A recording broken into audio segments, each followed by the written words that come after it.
So last week, NXT 2.0 got off with an almighty bang because we had weddings, we had new champions, and we had more debuts than you can shake a yellow highlighter at. I may have to rethink that, won't I? But the main question was, this week, were we going to see more of the same? Were we going to see more bodies broken? That's with 2Ks because WWE. There was also the little thing of who were going to be the new title contenders for the NXT Championship, the Tag Team Championships, all the good stuff. There was a lot that we needed to know, and luckily they told us some of the things. We kind of have to assume some other stuff, but there was a lot to get stuck into, so I'm going to start waffling, you're going to start watching, we're going to up and down in. I'm Gareth, let's do it.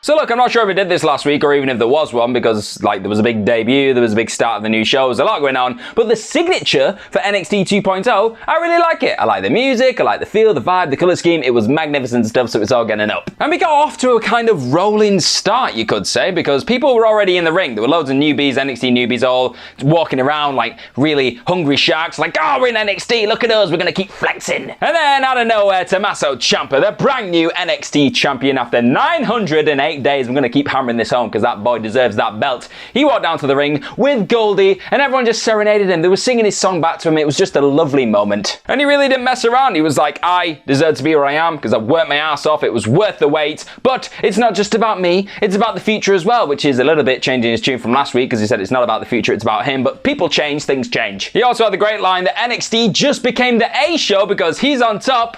Oh boy, I wish that were true. But then after this, the likes of Cameron Grimes, LA Knight, Pete Dunne, they all came down to the ring and they were like, oh, I want this NXT championship. And all the newbies just started firing back. They got really cocky, really high on their own hype, and they were like, no guys, we're here now. This is our show. Rah, rah. They didn't actually do that, but that was the kind of sentiment. Before long, everything just devolved into a big old brawl because this is still WWE and that is still something we have to do pretty much every single show, every single week. And then it went into the backstage area and all the women were fighting just for reasons. They were all squabbling and hitting each other. They went back into the ring. They were still fighting. And then Bron Breakker got the mic and he was like, right, I want a tag team match. I'm going to team up with the NXT champion, even though we're a bit weird right now. And we're going to take on Ridge Holland and Pete Dunne. We're going to have a match. It's going to be really big and meaty and aggressive. And guess what? Spoiler alert, it kind of was. But hold your horses, we weren't there yet. That was going to happen in the main event of the evening. We'll do that later on. Before that, we had a Cruiserweight Championship match because, yes, the big money match that was Kushida taking on Roderick Strong of the Diamond Mine. That was coming up, and of course, this was always going to get an up because have you seen these two people? They're very good at the whole wrestling thing. And insanely, I checked my notes, and this was the first Kushida match we've had since July 21st, apparently. Yeah, I know he may have had some injuries and people have been saying he's ducking Roderick Strong and all that in the storyline, but it is crazy. We've not seen this man in so long. And just, well, as soon as he got started, as soon as he started flipping around the ring and just showing off his incredible mat prowess, I believed in my heart that I really did miss this man. I want him to stick around longer. Because you've just got to appreciate the fact that Kushida can bend a man's arm into places it just simply should not go. He turned Roderick Strong into Stretch Arm Strong. I'll get out. And there were your usual beats that you're going to get in a Roderick Strong Kushida match. You had the handspring dropkick from Kushida. You had all the forearms and knees from Roderick Strong. It was exciting stuff. I was getting really, really absorbed into it. And then, well, the inevitable happened. Because there were numbers involved. There was a numbers game outside because there were loads of people from the Diamond Mine. So eventually, they got involved. Malcolm Bivens distracted the ref. And then it was out of nowhere. Ivy Nile hits a Superwoman punch on Kushida. Knocked his block off. He got dragged back into the ring. And then Roderick Strong did his suplex backbreaker thing that he does, which is beautiful stuff. And he won the Cruiserweight belt. He's the new Cruiserweight champion. It was probably needed, let's be honest, because we've not seen Kushida for a bit. He had a great run, I think, over summer in a few decent matches left, right and centre, but I think here was the time to do this. Diamond Mine needs some gold. But speaking of people needing gold, after the match, Grayson Waller just walked down to the ring and he was like, I'm new and I like the belt. I want it. Are you gonna give me a chance at it? And Malcolm Bivens weirdly just said, yeah, okay, cool, you can have a title shot next week. And it's that easy. It is just that easy. That annoyed me. That's going to get down. We had another Tony D'Angelo video, and this time he was stood beside the docks talking about his uncle and how his uncle used to say the two most important things in life are business and family. But he's going to add another thing to that, a really important thing, which is him succeeding in WWE. I like these. They're really cheesy and just like tongue-in-cheek, but yeah, Tony's cool. Tony's my guy. Oh, Tony goes and wins the belt. You heard it here first. We then had Brooks Jensen and Josh Briggs explaining why they became friends in the first place. And it turns out they're in a bar, they're having a chat, and then they didn't see eye to eye. They had a big brawl, which was caught on CCTV and low like phone cameras and things like that, and they were just fighting and fighting and fighting to the point where they went, I respect you. You're a fighter. You're a brawler like me. So let's team up and beat up everyone else. Seems legit. Two of the women who were spotted fighting earlier in the night backstage were Kaylee Ray and Marley Miller, and they had a bit of a match. And I say a bit of a match because it did not last long, but it's still going to get an up. And I'd love to take you into the squash zone early, but I just can't at this point because Amari Miller got some offense in quite early on in this match. But before long, the longest reigning NXT UK Women's Champion ever, Kaylee Ray, she got the advantage and she looked pretty damn formidable. Because to round out the match, she just blocked an Amari Miller kick and just span her into a KLR bomb out of nowhere. It hit the thing, it just knocked her out completely. She won the match. And you've got to feel, when it comes to Kaylee Ray, that she can't have too many more of these kind of, not quite squashes, but dominant victories over people like Amari Miller, because before long there's not going to be many people left. She needs to go up a notch now, take on somebody like, I don't know, like maybe, I don't want to say push her straight into a Raquel Gonzalez match because that's just too easy, but somebody like a Frankie Monet, somebody like a Xia Li. Just give us someone a bit higher up a rank and she can keep climbing, and then eventually she can take on Raquel and win the belt. I'm just bucking all over the place. Really quick backstage interview, we had Bron Breakker talking about the fact that the match that he was going to have tonight, the tag team match alongside Tommaso Ciampa, was the biggest one of his career ever. So big. And then Tommaso Ciampa walked in and was like, yep, you bet your ass it is. And then he looked at the belt and he was like, I want the belt. These two, it's not really a secret, is it? These two better have a fight over the belt or I will feel cheated. And then who said that chivalry is dead? Because Zion Quinn surely didn't. He was walking through the most dangerous place in NXT, the car park. He was walking up to a door. He opened the door for some lovely ladies to walk through, and a guy like cut in front and was like, I'm gonna go instead. And he was like, dude, what are you doing? And he started scoffing at him. So he slammed his head into the door, which is a rule you should try in your day-to-day life. If you try and let somebody through a door and a bloke cuts you off, smash his head into it. It'll go really well. Dante Chen had his debut match. It's the first ever Singapore-born signee to NXT. I believe that's the way they were wording it. He was taking on Trey Baxter, and it just didn't click for me, so I'm going to give it a down. Because, hey, I've got no problem if you're just going to bring somebody onto the scene. They're going to have a really good dominant victory in the first match. We've seen that probably in the last 2 weeks quite a lot, but it was just the execution of this particular one. Because Dante Chen didn't do pretty much anything in this match. He just ran around like a headless chicken. Trey Baxter looked amazing. He was flipping, he was flying. He just looked his usual athletic, hyper-talented self. And then out of nowhere, Dante Chen just caught him in like a guillotine driver thing and won the match. And it was a bit like, oh, is that it? Like, he's got just one move out of nowhere, and it made both guys just look a bit meh. And again, you can't really count it as a squash either, because Trey Baxter got a bit of offense in beforehand and then just got stopped by one move. It doesn't really give us enough on either character. Give us enough to want to see more of them. It just felt rushed. It also felt like a way of shoehorning a character just onto the show just because it didn't work. It did not work for me. We're going to move on. We had a quick glimpse into what Andre Chase's future is going to hold on NXT, and it pretty much involves him being a mad, crazy lecturer, which if you've been to a lot of lectures in your life at university, you probably know is pretty close to the truth, isn't it? But it was great because he was saying how Odyssey Jones fell over in his last hurdle when it came to the breakout tournament, and he dissected why that was the case and how he would have done it, how he would have gone about the match if he was in that position. And then some idiot in the back was just like, dude, didn't he beat you in that tournament? And he threw him out and just started throwing off loads of F-bombs, and I like this crazy teacher, give me more. Oh yeah, if it wasn't obvious, this segment is gonna get an up. We had an update when it comes to Kyle O'Reilly, who was obviously beaten up and broken before his NXT Championship Fatal 4-Way match thing last week. Turns out his ribs are so injured that we don't know what his condition is going to be week to week, so we're just going to keep our fingers crossed that we see him at some point very soon in the future. Spoiler, it might be a lot sooner than you think. And also, we found out that Triple H is doing really well. He's recovering quite well. He's thanking everybody for all the messages of support as well, which was just really nice to hear. We hope you get well soon, Trips. See, I don't really know how to feel about this next bit, because it did feel an awful lot like NXT were throwing something at the wall, hoping it stuck, and it kind of stuck, but then it kind of fell off. It was like that weird plasticine that's like wet, and I'm making some weird visuals here, aren't I? But it was Joe Gacy sat in the middle of the ring talking about the fact that he wanted to turn this space into a safe space. The same space where he'd actually been in a brawl earlier in the night, because he was one of those people at the start of the night fighting with everyone. But he was like, no, this is going to be a safe space. I'm going to sit on this chair and tell y'all all about peace. He also had a line about saying that he doesn't need his male privileges to get ahead in life, which again, I was a bit like, okay, yeah, that's very true, but where are we going with this? And then before long, Cameron Grimes just came down. He was going to have a match with him, and I enjoyed the match, so I'm going to give this all together, I'm going to give it the benefit of the doubt, I'm going to give it an up. Because lest we forget, I know Cameron Grimes is just this ball of charisma and energy, but when it comes to going in the ring, the guy's insane. He's just frankly ridiculous. There was a point where he got locked in head scissors, and he just kicked up out of them like it was nothing, like it was nada. But take nothing away from Gacy, because out of nowhere in this match, I literally, my face fell off. I had to glue it back on before, it took a while, but it fell off because he did a springboard back spring elbow.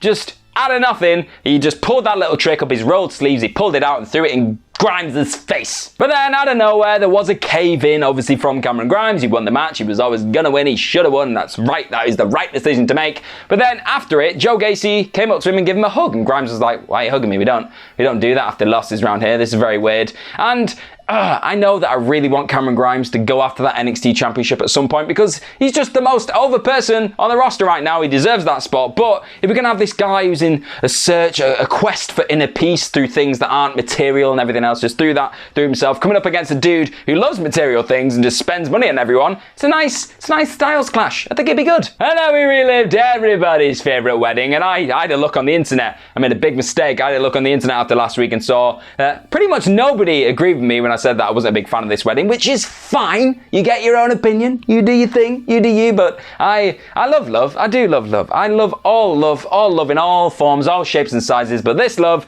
I do not like this love. I'm changing my mind. I'm being a hypocrite. I don't like this love. This love makes me hate love. I hate it. I hate this love. Love. Oh yeah, and then on top of that, we got told that the honeymoon is coming next week. We're going to hear all about it. I can't wait. Look, I can't stop smiling. My teeth are going to fall out. I've not got fake teeth, or have I? Okay, bizarre wedding detour out of the way. We had a match between Elektra Lopez and Anna Shear. That's how we're going to say her name. Anna Shear. That's going to get an up because not only was it an uppable match worthy of battering any soul, it also let me do this.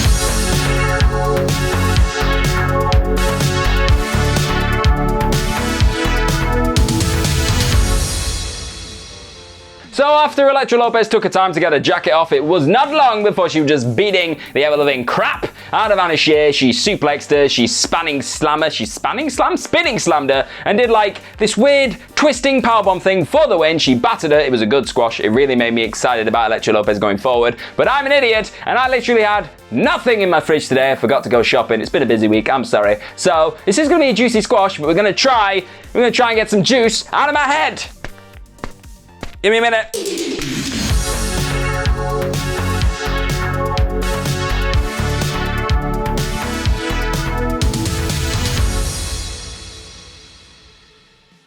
Nope, no juice coming out of that. But Elektra Lopez did look really good in this match, and Santos Escobar, after it, was just praising her. He was like, you were the missing piece of our familiar. Vin Diesel would be very, very proud. And then after this, she took the mic and she was like, yeah, this is just like the tip of the iceberg. You wait to watch what I do to B-Fab. So B-Fab came down to the ring, or more specifically, Hit Row did, without B-Fab. And we were like, where's B-Fab? B-Fab popped up behind Elektra Lopez. She started whacking her, she started beating her up, and all both of the crew had to like pull them away. And it was like, no, let them fight. So they did let them fight, and then they stopped him fighting. It got me very energetic, and I can't wait to see him in a match. Another bit of a weird backstage segment here, because we had Cora Jade and Trey Baxter just like meeting up and hugging and having a kiss, and these two were going out in real life, so it was like a blurring of the lines thing, storyline, reality, And then she said, hey, don't worry about the fact that you lost tonight, that guy was like a superhero, and then walked away. And I was like, it's supportive that you were there, give him a hug, but don't tell him that it was a superhero, because it's going to make him feel like crap. And it did, and it made my voice go like this. What the hell? Oh yeah, and then Frankie Monet bumped into Raquel Gonzalez backstage, the NXT Women's Champion, and they were like going really quickly to try and get that match sorted out for next week, but then Raquel was like, nah, already beat you to it, we're going to fight, it's going to be a thing. And then out of nowhere, Lash Legend walked up to Frankie Monet and was like, hey, that's really cool that you got a match, but guess what we've got as well next week? We've got Lashing Out. It's going to be my new talk show, it's going to be the big debut, it's going to be my debut, yeah, Lashing Out. And it's come out of nowhere, but it did come out of nowhere. It shocked me, it made me smile, it made me intrigued, and guess what? I want it! Odyssey Jones destroyed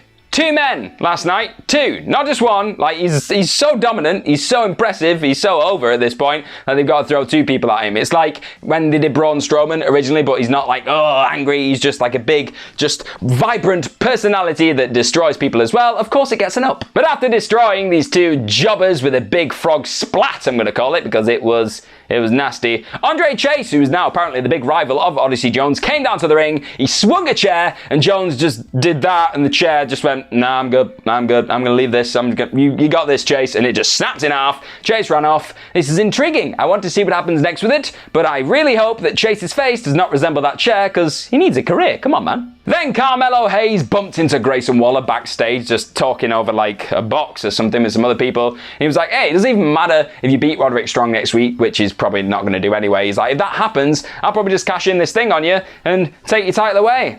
Which again, makes no sense. You can cash in on any championship, go after the big one while you're going after the cruiserweight one. Doesn't make any sense. My bald head was hurting. And then what soon will be revealed, but we'll say that name later on, a group involving Mandy Rose, Gigi Dolan, and JC Jane walked past the three, and Trick was like, damn, they fine. And I was like, Trick, eyes up here, buddy. Eyes up here. It's PG show. Before this group could have a chat, though, Ikemen Jiro had a weird Ikemen show. It's the Ikemen show, where he started showing off his wardrobe. It was really colourful. And he was like, Ikemen means handsome man, so I'm handsome man Jiro. And he said, I'm not about strong style, I'm about style strong. I'm about Ikemen Jiro. This guy just pumps life into my life. I love it. I love this guy up. But like I said, it was Mandy Rose and a crew. They took to the ring and explained that their name is Toxic Attraction, because that sounds really nasty but beautiful at the same time. And she was like, yo, I came here to NXT's women division to give you something different, to give you someone who's so beautiful, but you can't have me, that kind of feeling. And everyone was like, oh, okay, that's interesting. And then she said after she had her face smashed in, nobody came to help her. And I thought, well, yeah, because we're fans. If we start jumping the guardrail to see if you're okay, we'll probably get ejected from the arena. It's not a good thing to do. And then after this, Gigi Dolan was like, yeah, we needed a bit of a purpose, so we came to Mandy Rose, who herself doesn't seem to have much of a purpose. That was a bit strange. But then JC Jane was like, I've got the purpose. We want the NXT Women's Tag Team Championships. And I thought, finally, somebody gives a toss about these belts. And it soon got revealed that they would have a title match next week against Zoe Stark and Io Shirai, who just continued bickering and squabbling backstage in their weird little cute way that they do.